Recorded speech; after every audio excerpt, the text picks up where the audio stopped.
اصحابي عاملين ايه؟ يا رب تكونوا كويسين وبخير. ولادك زهقوا من اللانش بوكس اللي جواه جبنه وبيض ولانشون؟ تعالي نعمل حاجه جديده لولادك، مش هتكلفك اي حاجه خالص، بمقادير بسيطه، وكمان مش هتاخد منك وقت ولا مجهود. جبت هنا 3 بطاطسات، قشرتهم وسلقتهم، شويه ملح صغيرين، وبعد كده ضربتهم في الكبه. اضربهم هما سخنين كده علشان تتفرم معايا وتتهرس معايا، ما سيبهاش لحد ما تبرد وبعد كده اهرسها. لا وهي سخنه كده اضربها. احنا هنعمل ايه؟ احنا هنعمل الناجتس. ناجتس بسيط خالص لولادك، هيعجبهم جدا وكمان طعمه حلو. جبت هنا صدر فرخه، عايزه تزودي براحتك، الكميه اللي انت تحبيها اعمليها، المتاح عندك اشتغلي بيه. فرمت الفراخ فرم ناعم جدا تبقى زي البطاطس. استنيت لما البطاطس تبرد علشان احط عليها الفراخ. اول ما بردت انا نزلت بالفراخ بتاعتي زي ما انتي شايفة كده.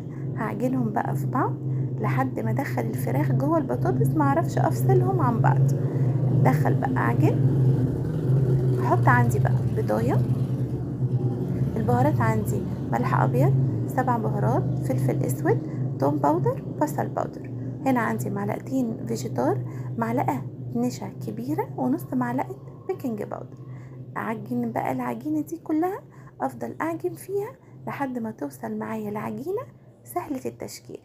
اعجن فيها كتير لحد ما تبقى معايا عجينه بالشكل اللي انتي شايفاه ده. اجيب صينيه دهنتها زيت من تحت وحطيت فيها كيس لسهوله الفرد.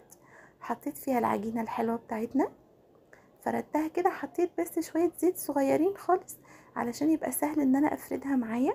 حطيت فوقيها كيس تاني علشان اقدر اسويها وكلها تبقى شكل بعض، وكمان كلها بسوا بعض زي ما انت شايفه كده. حطيت الكيس واساوي خلاص كده بايدي، اتاكد ان هي بقت قد بعضها. هجيب بقى السكينه واقسمها كده لصوابع، حابه ترفعي عن كده رفعي، واقسمها كده 2 وادخلها بقى الفريزر عشان تجمد معايا واعرف اشكلها. جبنا بقى الطبقه اللي هنعمل بيها ونحمر بيها.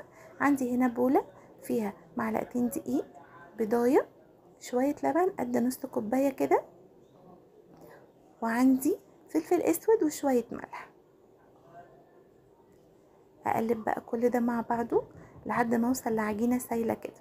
لو لقيتيها محتاجه لبن تاني حطي، حاسه ان هي محتاجه معلقه دقيق تاني حطي، لكن اللي انا حطيته ده انا لقيته تمام قوي، مش محتاج مني ان انا اضيف اي حاجه تاني. اقلبه بس كده مع بعضه، شايفين؟ خلاص بقى سايل معايا كده، ده انا عايزاه كده.